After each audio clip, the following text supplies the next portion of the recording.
is Alina, and today I want to tell you my real-life story. This is not an easy story to tell. For many years, I kept it inside my heart. But today, I want to share it with you. Please listen carefully. This story is about pain. This story is about kindness. And this story changed my life forever. I grew up in a small town near the sea. The town was quiet and slow. In the morning, you could hear the sound of waves. In the evening, the sky turned orange and pink. My life was simple. I lived with my mother and my little sister. My father left when I was very young. I do not remember his voice. I only remember his name. My mother worked as a cleaner in a hotel.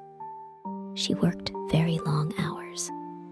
Sometimes she came home very tired, but she always tried to smile for us.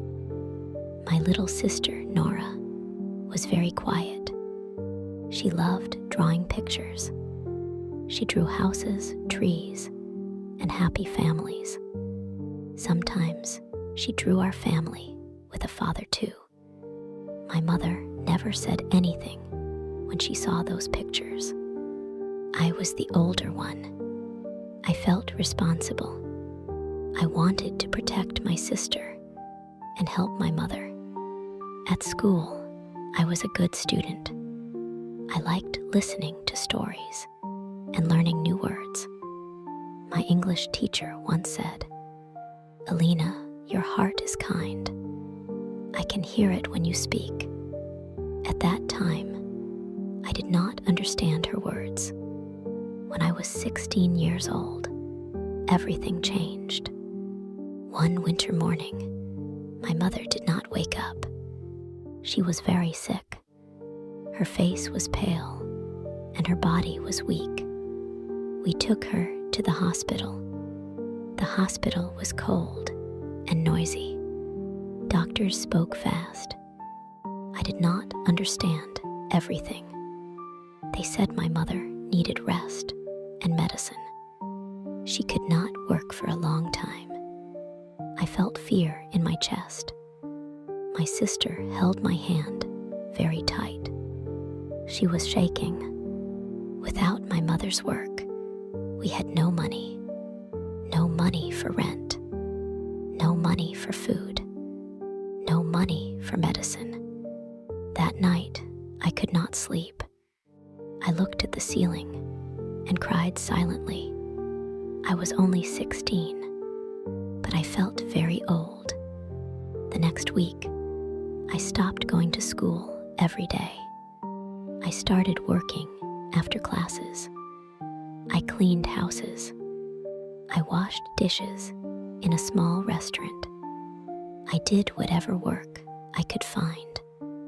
I was always tired. My hands were dry and sore. My back hurt, but I did not stop. My sister stayed home after school to take care of our mother. She cooked simple food. She cleaned the room. She was only 10 years old. I felt guilty every day. Some people were kind. Some were not. One woman shouted at me for cleaning too slowly. One man did not pay me for my work. He closed the door and said nothing. Those moments hurt me deeply, but I kept going. One evening, while I was walking home, it started to rain. The rain was cold and heavy. My shoes were broken. My feet were wet.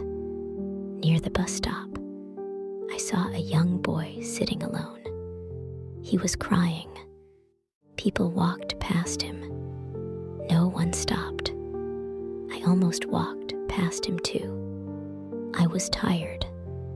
I was cold. I wanted to go home, but something inside me said, "Stop." I asked the boy, "Are you okay?"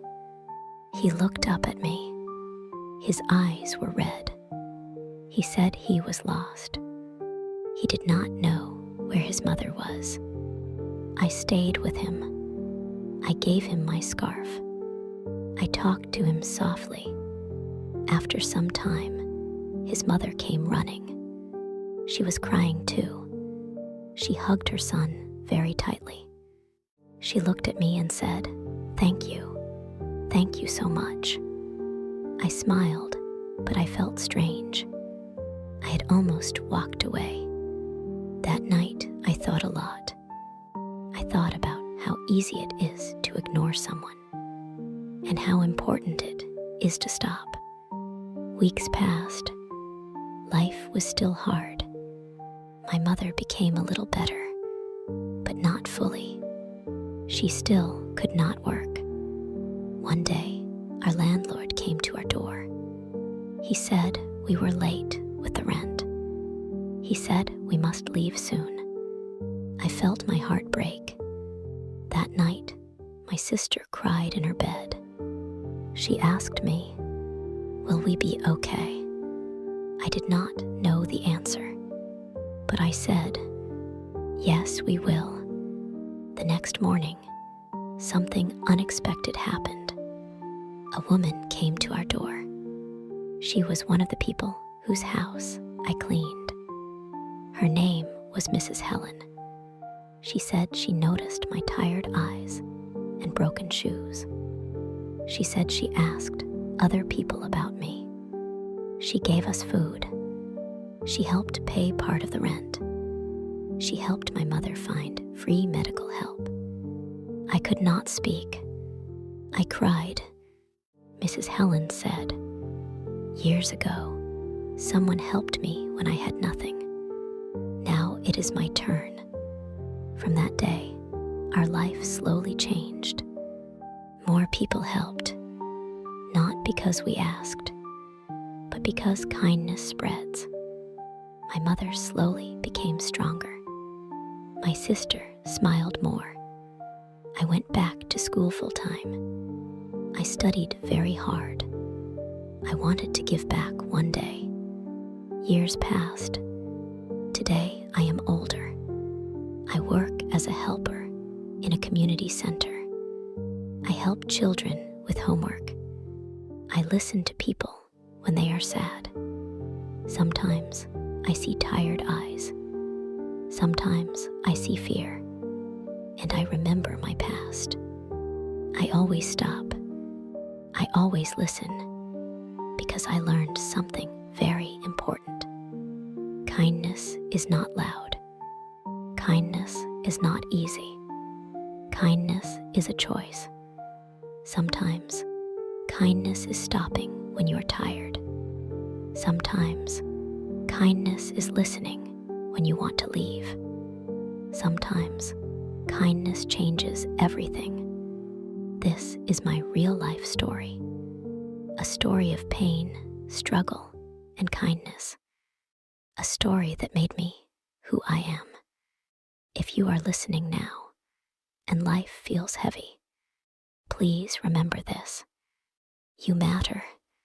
Your kindness matters. And even a small, kind action can change a life. Thank you for listening to my story.